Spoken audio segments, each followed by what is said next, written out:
sound of the robins were first in the morning. Then from the pine tree outside his window, there came the sound of a mockingbird, a single solo sound. And then from down by the pond there came another sound. It was the sound of a red-winged blackbird in the willow tree. Bob loved to listen to the sounds on a spring morning. He loved the spring. It was a time of mating, of new beginnings, a time of love. Bob reached his hand across the bed to touch Mary.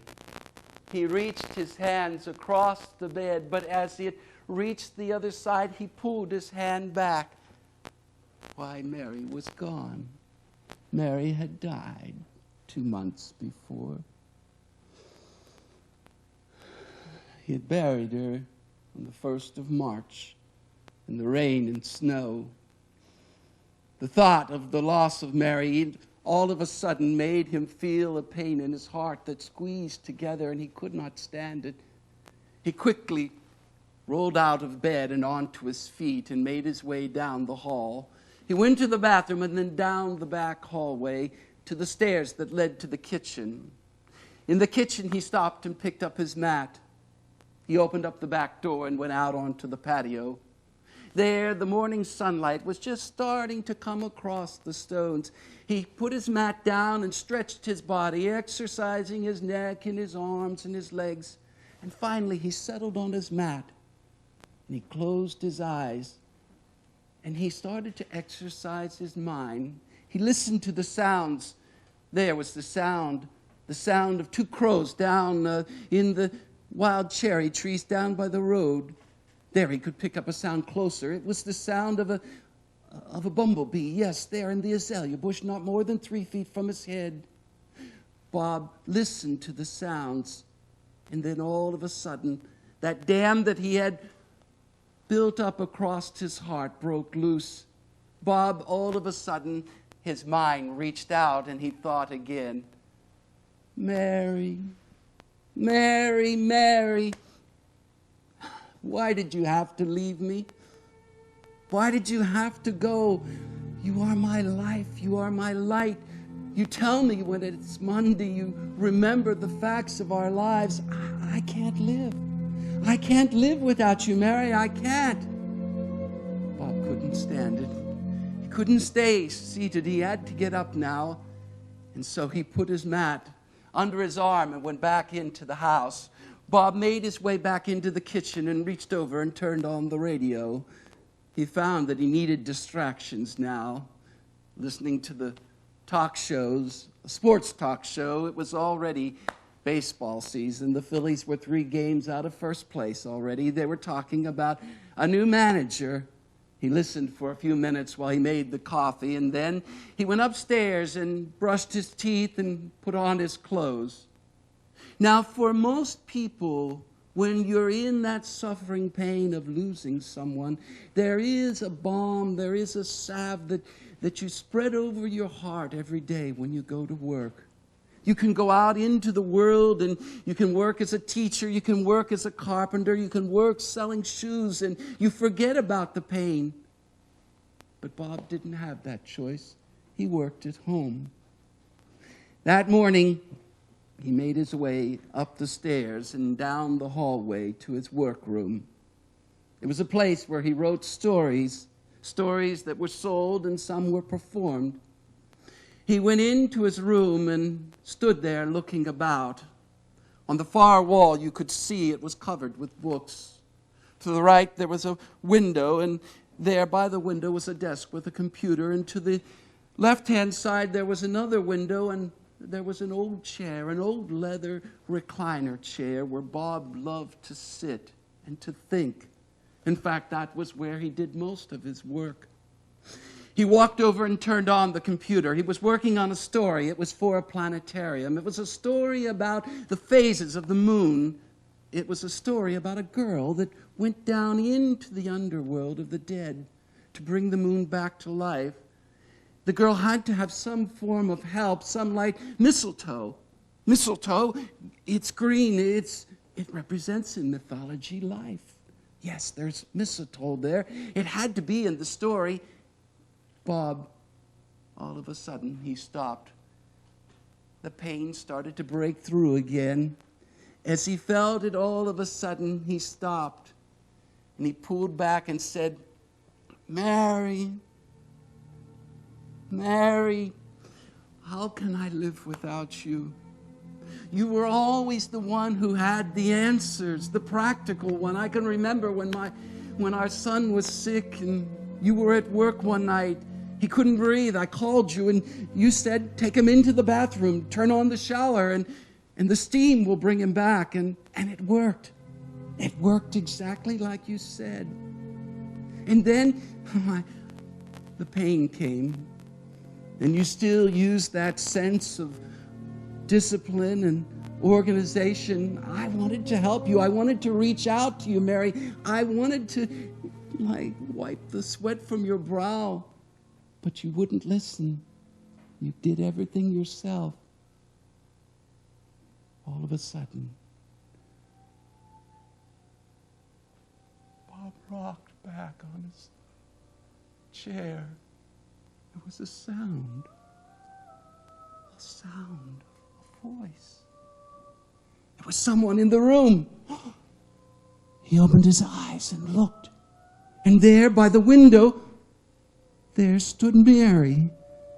It wasn't 58-year-old Mary, sick and dying of cancer. It was Mary at 16, as he remembered her when first he saw her. Bob wanted to reach out, to go to her, to put his arms around her, to kiss her, to hold her. But then he thought, no, that's not my Mary. That's not my Mary at all. It's just a figment of my imagination. Well, he wanted to reach out, and yet he was repelled. And he sat there and he watched her moving back and forth in an aura of blue-white light. So beautiful, so young, so full of life. And then when Bob had seen his fill, he closed his eyes again. The reason came back into his mind slowly.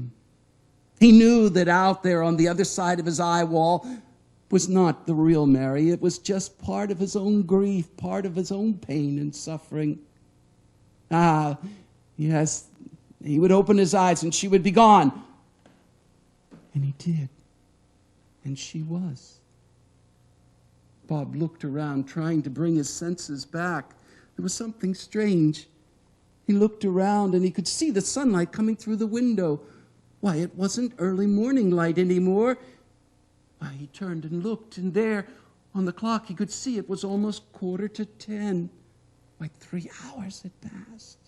3 hours of his mind and his imagination caught. No, I can't do this anymore. I've got to stop. I've got to get away. Bob got up from his chair now, and he went out of his room and went downstairs.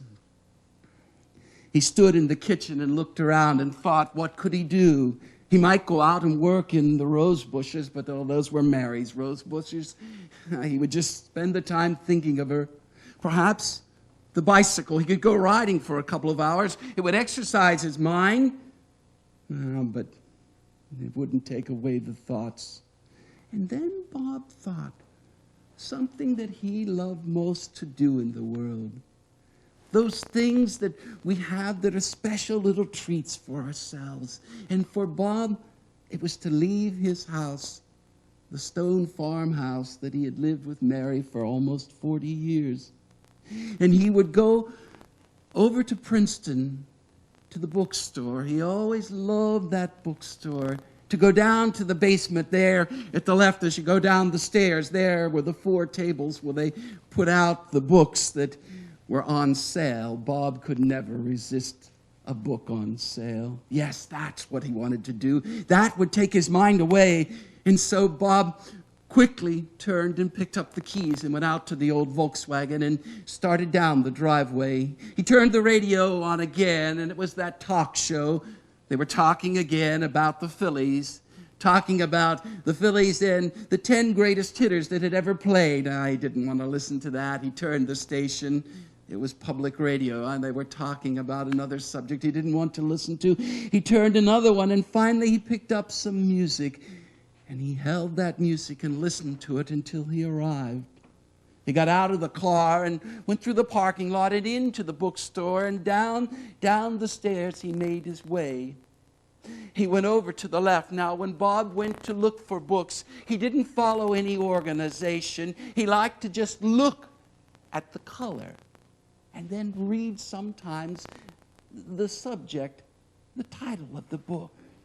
He started to scan over a row of books, back to back, belly to belly, and then a book caught his mind. A book, he saw it and he picked it up. Other World Journeys, Accounts of Near-Death Experience in Medieval and Modern Times. Was this some way Mary was trying to communicate? Maybe she needed his help. Maybe there was something inside that book. He took the book right now, went over and paid. He knew that was the right thing to do. He went right out, got in his car, and back home he went. When Bob got home, he took the book and went upstairs to his room and sat down in his chair, and he thought about it. Was this some sort of circumstance, or was there some kind of coming together of the thoughts of Mary in death and his own thoughts? Maybe there was something she needed. Maybe the answer was here in the book. Bob remembered what he used to do as a child. When he wanted to read the Bible, he never followed any kind of organization. He would just open that Bible up and read whatever page came before him. That was the thing Bob would do. Mary would not approve. She would not approve of this at all. But then again, she wasn't Mary as he remembered her. So he opened the book and he read, "Rehearsal for death is the purpose of the mysteries. Thanks to ritual preparations, initiates will not be taken by surprise when their last hour arrives. The landscape disclosed by death will look familiar to them. They will know which path to choose in order to arrive at the transcendent state of being." That was it. Mary didn't know the path. Maybe she did know the path, and she's trying to tell me which way to go when I go over. Well, which is it, Mary? Are you helping me or am I helping you? Daddy, who are you talking to? Bob turned and he looked to the door. The door was half opened, and through the door he could see the face of it was his daughter, Molly, standing there. Daddy, are you all right? Bob stood up with the book, and he walked over to his desk, and he put the book down, the face cover down, so Molly would not see it. No, Molly, it's just an old man. You know how old men are, my dear. We sleep in the middle of the day and think of all kinds of strange people that we talk to. What are you doing here, anyway? Well, Daddy, I came looking for something. Mother always had a formula for cleaning jewelry, and I was wondering, do you think you know where it is? Jewelry. Well, in the nightstand beside her side of the bed, she has an old machine that I think that's what she used to clean the jewelry. Go and see if it's there. In the bedroom, you'll find it. While Molly went to the bedroom, Bob went downstairs to the kitchen and started to make some tea. About 5 minutes later, his daughter came downstairs. She had the plastic machine that was used to clean jewelry. Bob turned and said, "Well, did you find the formula for cleaning the jewelry?" "Yes, Daddy, I did find it. Mother had it printed out on a 3x5 card, typed neatly just for me to read." "Well, good. I'm glad she had it. And while you're here, Molly, why don't you go through her jewelry? Take whatever you want and just leave the wedding ring for me." "Daddy, Are you sure you're all right? Are you taking your heart medicine? Yes, Mary. Yes, Mary, I'm taking my heart medicine. I am. Well, Daddy, you need someone to look after you. Molly, just go. Go home. Take care of your family. I'll take care of myself. So it was Molly took the formula and that machine to clean jewelry, and she went out the back door. Bob went up to his room, and he got his notepad, and he sat down with his book, and he started to outline all of the information that he might need to help, just in case Mary needed his help. He went over it and organized it, and then finally it was evening. He went down and he cooked a little supper, some chili warmed up from the day before, and when he had finished, he went back upstairs. Bob sat down with the book, and he read it over, and he thought about it. Well, Mary, what is it? Am I to help you? Mary, what can I say to you? What can I tell you to help you find your way? If that's what you need, then let me help. Let me look. Let me use my mind. Let me use my imagination. That's the way I make my life. Let me look. I think there. Mary, I can see something in the distance. There's a path. There, it's a path indeed. And now, Mary, look for a guide. Look for someone, an old man, an old woman, a light to show you the way. Don't look to the side, Mary. Don't look down. You'll just see the horrible things of life. Go on now, Mary. Walk.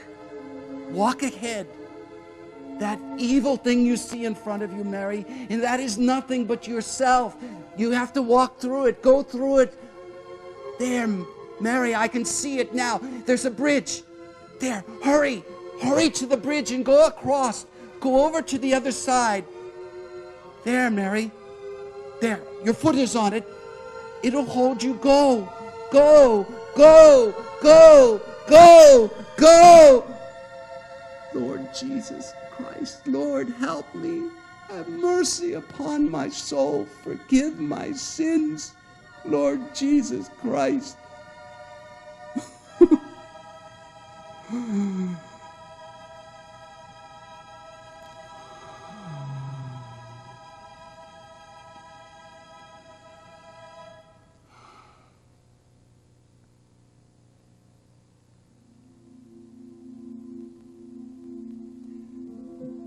They say when you come back from near death that it is the smells of life that you find first. Bob could smell fresh bacon. There was coffee. Yes, there was coffee.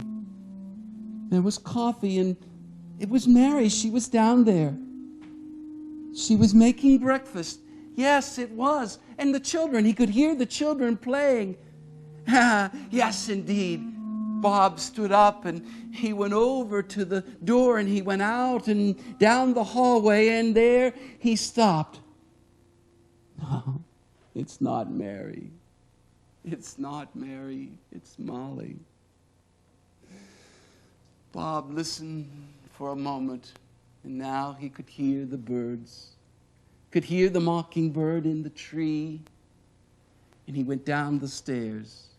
As he came down, Molly was standing there, and she said, "Daddy, come and have some breakfast. Have some bacon and eggs, and then tell a story to us." Thank you.